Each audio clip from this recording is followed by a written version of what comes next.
افسران و سربازان به شما یک جهان تشکر و مینتداری خود را بیان میکنم. مخصوصاً به سربازان احتیاطی که امروز با دعوت کمیسریات‌های حربی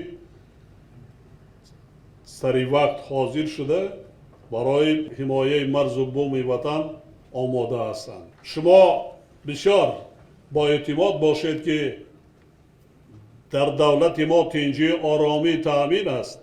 تنها به خاطر احتیاط کردن، آماده بودن، باز هم مستحکم کردن امنیت دولت، تنجی آرامی دولت، مردم تاجیکستان، مرز و بوم اجدادی خود ما باید همه وقت آماده باشیم، احتیاط کنیم، زیرک باشیم، در غفلت نمانیم.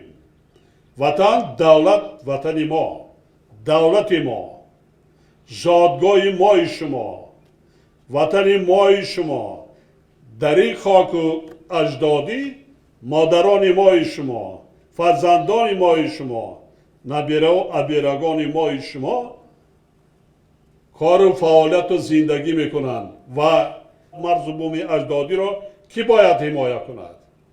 خودی ما، فرزندان این وطن.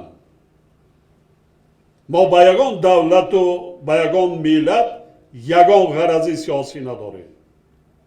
ما بر ضد یگان دولت جنگ اعلان نکردیم و کردنی هم نیستیم.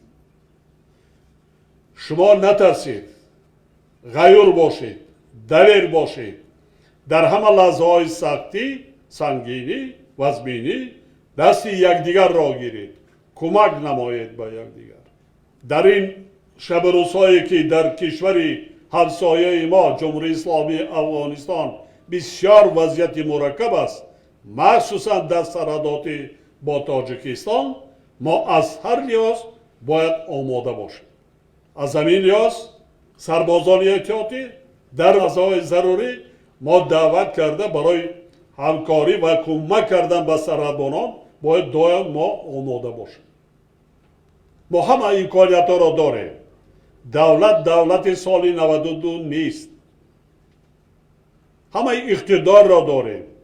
به افسران سربازان بار دیگر تاکید میکنم که در این شب و روزهای بسیار حساس ما زیرک باشیم، آماده باشیم، همه طرف آمادگی جنگی در سطح بلند داشته باشیم، سطح کسبیت خود را بلند برداریم، سطح کسبیت سربازان را بلند برداریم، شرایط خوبی خدمت و استراحت سربازان را مخصوصا اهمیت اولی درجه دادن در کار است.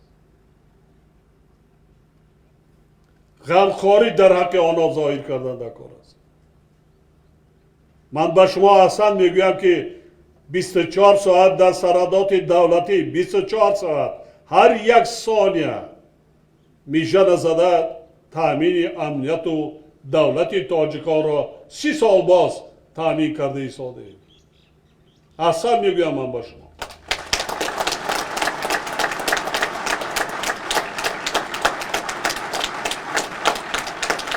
در همه لحظه های وزمی و دشوار دانید که رهبر دولت پرزیدنت شما در پهلوی شما است.